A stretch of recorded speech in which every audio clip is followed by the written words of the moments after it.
അസ്സലാമു അലൈക്കും വറഹ്മത്തുള്ളാഹി അൽഹംദുലില്ലാഹി വസ്സലാത്തു വസ്സലാമു അലാ റസൂലില്ലാഹി വഅലാ ആലിഹി വസഹ്ബിഹി വമൻ വാലാ അമ്മാ ബഅദ്.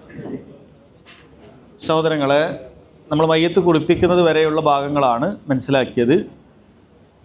അപ്പോൾ മയ്യത്ത് കുളിപ്പിച്ചതിന് ശേഷം പിന്നീട് ചെയ്യാനുള്ളത് കഫനാണ്.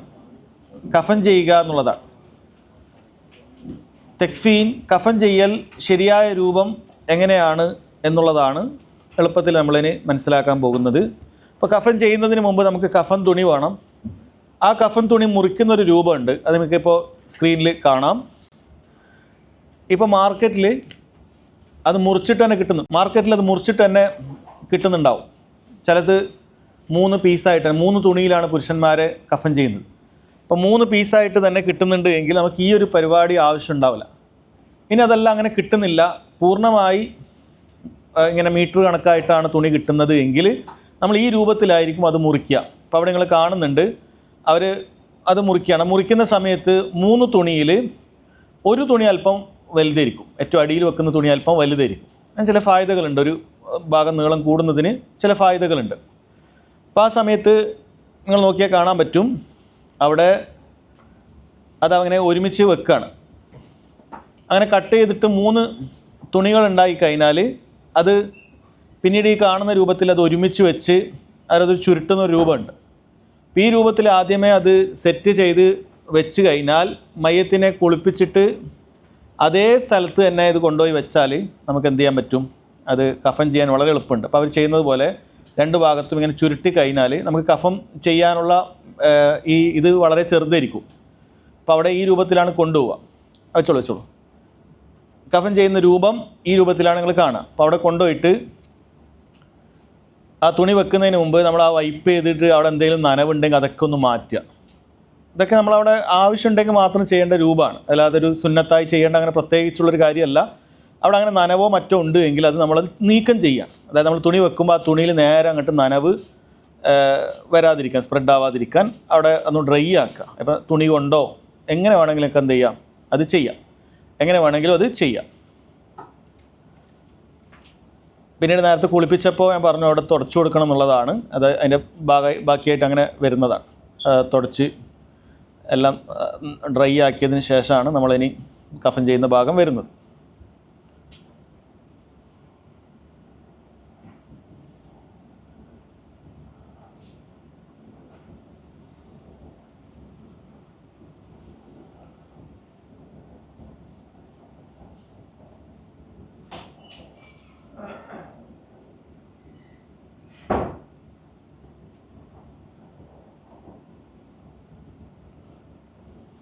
കാണുന്ന രൂപത്തിൽ തന്നെ തുടച്ച് വൃത്തിയാക്കാം.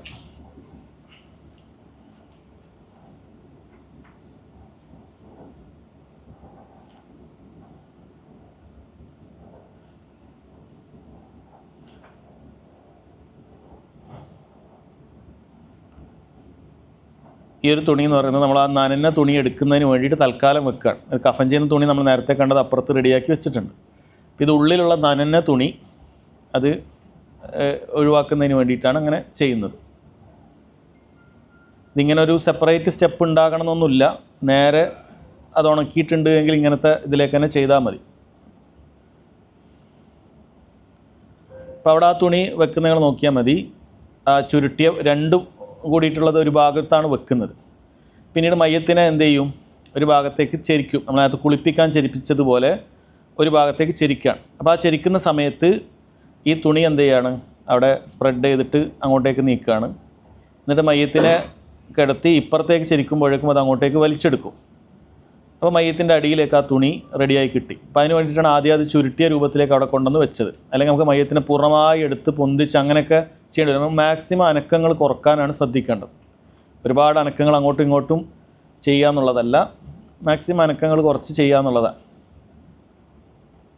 ഇത് ഒരുപാട് പരിചയമുള്ള ആൾക്കാരുടെ ഇടയിൽ നമ്മളൊരു പ്രാവശ്യം ഇങ്ങനെ സഹായിക്കാനായിട്ട് പോയാൽ നമുക്കിത് കൂടുതൽ പഠിക്കാൻ പറ്റും. നമ്മളിതിൻ്റെ ഹദീസുകളിലും മറ്റും വന്ന കാര്യങ്ങൾ പഠിക്കുന്നതോടൊപ്പം തന്നെ ഇങ്ങനെ കുളിപ്പിക്കുന്ന ആളോടൊപ്പം പോയി കാര്യങ്ങൾ ചെയ്താലാണ് നമുക്കത് ശരിക്കും പഠിക്കാൻ പറ്റുക.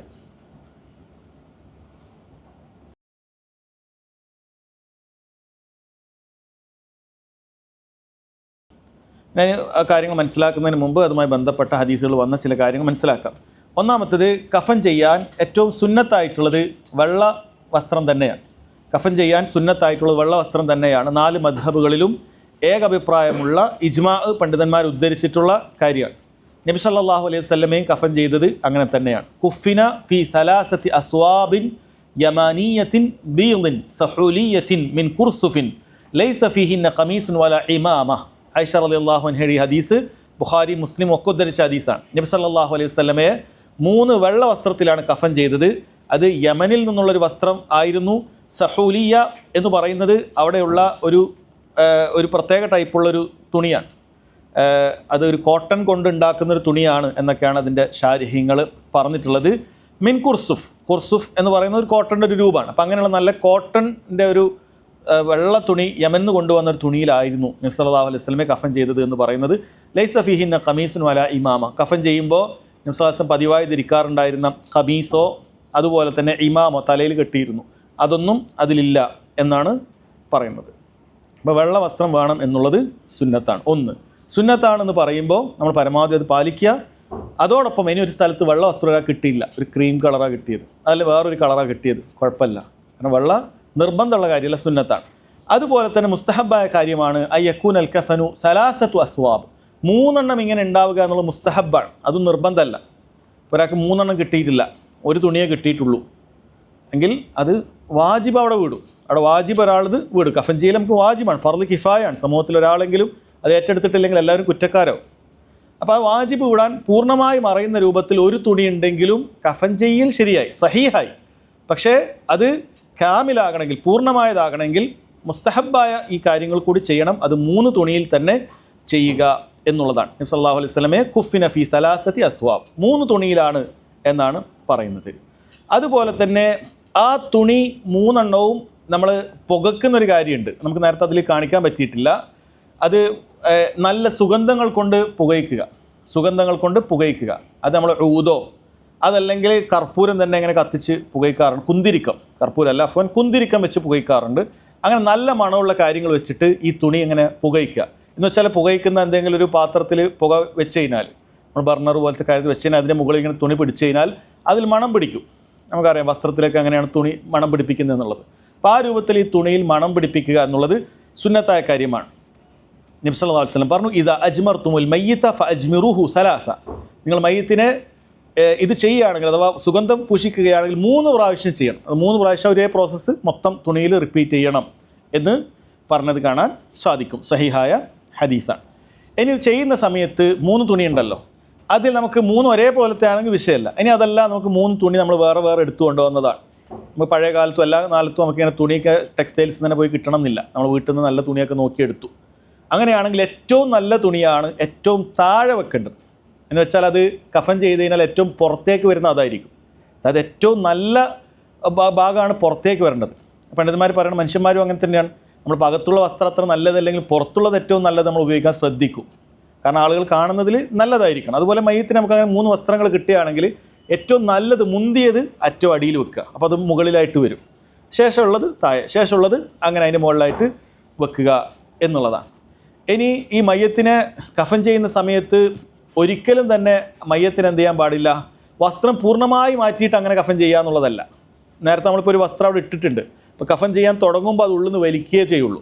അത് ശ്രദ്ധിക്കണം. നിങ്ങൾക്ക് ഇനി വീഡിയോയിൽ കാണാം. അല്ലാതെ അത് പൂർണ്ണമായി എടുത്തു മാറ്റിയിട്ട് നമ്മളിങ്ങനെ തുണി വെച്ചിങ്ങനെ മറക്കുകയല്ല, മറിച്ച് ആ ഉള്ളിലുള്ള തുണി ഈ കഫൻ ചെയ്യാൻ തുടങ്ങി മറച്ചതിന് ശേഷമേ അത് വലിച്ചെടുക്കുകയുള്ളൂ. അതായത് കാണാൻ പാടില്ല, ഔറത്ത് കാണാത്ത അവസ്ഥയിലാണ് ചെയ്യേണ്ടത്. അങ്ങനെ മയ്യത്തിനെ ഈ 3 തുണി വിരിച്ചതിന് ശേഷം അതിനെ മുകളിൽ കൊണ്ടുപോയി കിടത്തുന്ന രീതിയാണെങ്കിൽ അങ്ങനെ. ഇപ്പോൾ കുളിപ്പിച്ചിട്ട് വേറൊരു സ്ഥലത്ത് ഇത് ആദ്യമേ സെറ്റാക്കിയിട്ട് അവിടെ മയ്യത്തിന് അങ്ങനെ പോയി കിടത്തുകയാണെങ്കിൽ അങ്ങനെ ചെയ്യാം. ഇനി അതല്ല, ചില സാഹചര്യങ്ങളിൽ നമുക്കങ്ങനെ വേറെ ഒരു കട്ടിലുണ്ടാവുകയില്ല, നമ്മൾ അവിടെ തന്നെ ചെയ്യണം. അങ്ങനെയാണെങ്കിൽ നമ്മൾ ഈ പറഞ്ഞ രീതിയിൽ ഇങ്ങനെ ചുരുട്ടി പിടിച്ചിട്ട് മയ്യത്തിന് അങ്ങനെ കിടത്തുന്ന രൂപമൊക്കെ അവിടെ ചെയ്യേണ്ടത്. ഇതൊക്കെ നമുക്ക് എപ്പോഴും ആവശ്യം ഉണ്ടാവില്ല. അതല്ല, നമ്മൾ വേറെ തന്നെ ഒരു കട്ടിൽ നമുക്കുണ്ട്, അങ്ങനെയാണെങ്കിൽ അവിടെ തന്നെ തുണി 3 ഇങ്ങനെ 3ആയിട്ട് വെച്ചിട്ട് അതിന് മുകളിൽ കൊണ്ടുപോയി കിടത്തുക എന്നുള്ളതാണ്. ഇനി ഇവിടെ മയ്യത്തിനെ കഫൻ ചെയ്യുന്നതിന് മുമ്പ് അവിടെ കോട്ടണോ അതല്ലെങ്കിൽ പരുത്തികളോ എടുത്തിട്ട് അതിൽ സുഗന്ധങ്ങൾ പൂശിയിട്ട് മയ്യത്തിൻ്റെ ഇടുപ്പ് ഭാഗത്ത്, അതായത് മയ്യത്തിൻ്റെ ഗുഹ്യഭാഗങ്ങൾ കവറാവുന്ന ഭാഗത്ത് അവിടെ അങ്ങനെയുള്ള സുഗന്ധങ്ങളുള്ള കാര്യങ്ങൾ എടുത്തു വെക്കുക എന്നുള്ളത് നല്ലതാണ്. അതിൽ നിന്നൊന്നും പുറത്തേക്ക് വരാതിരിക്കാനും അതുപോലെ നല്ല ഗന്ധം അവിടേക്ക് ഉണ്ടാകുന്നതിന് വേണ്ടിയിട്ടും അങ്ങനെ ചെയ്യാം. അതേപോലെ തന്നെ സുജൂദിൻ്റെ ഭാഗങ്ങളിൽ മവാദി സുജൂദിൽ എന്ത് ചെയ്യണം? സുഗന്ധങ്ങൾ പൂശിക്കൊടുക്കുക.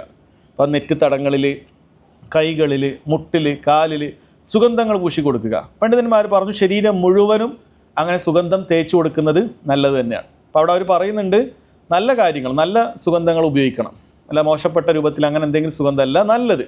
അത് ജീവിച്ചിരിക്കുന്ന ആളുകൾ ഉപയോഗിക്കുന്നത് തന്നെ നല്ല രൂപത്തിലുള്ള സുഗന്ധങ്ങൾ അത് ചെയ്യണം, അത് ഉപയോഗിക്കേണ്ടതാണ് എന്നാണ്.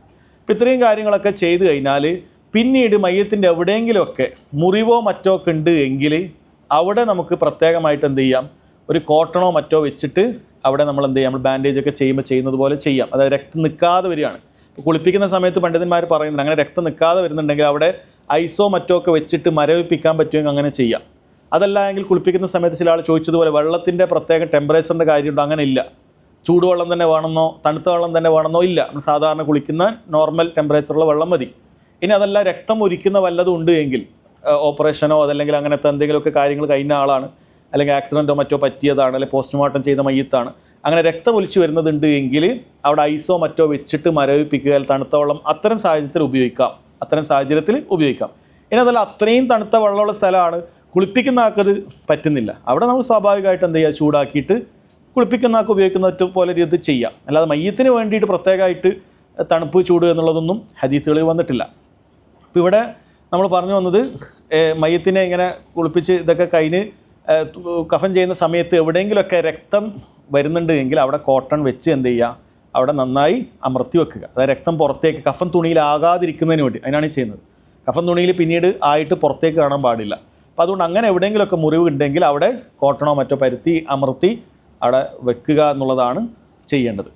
ഇനി അതല്ലാത്ത ശരീരത്തിന് മുഴുവൻ എല്ലാ ഭാഗത്തും ഇങ്ങനെ കോട്ടൺ വെച്ച് കൊടുക്കുക, മൂക്കിൽ, കണ്ണിൽ, അങ്ങനെ ആവശ്യമില്ല, അതിൻ്റെ ആവശ്യം ഇല്ല. ഇങ്ങനെ മുറിവുകളോ മറ്റോ ഉണ്ടെങ്കിൽ അവിടെ മാത്രം ഇങ്ങനെ കോട്ടൺ വെച്ചാൽ മതി എന്നാണ് പറയുന്നത്.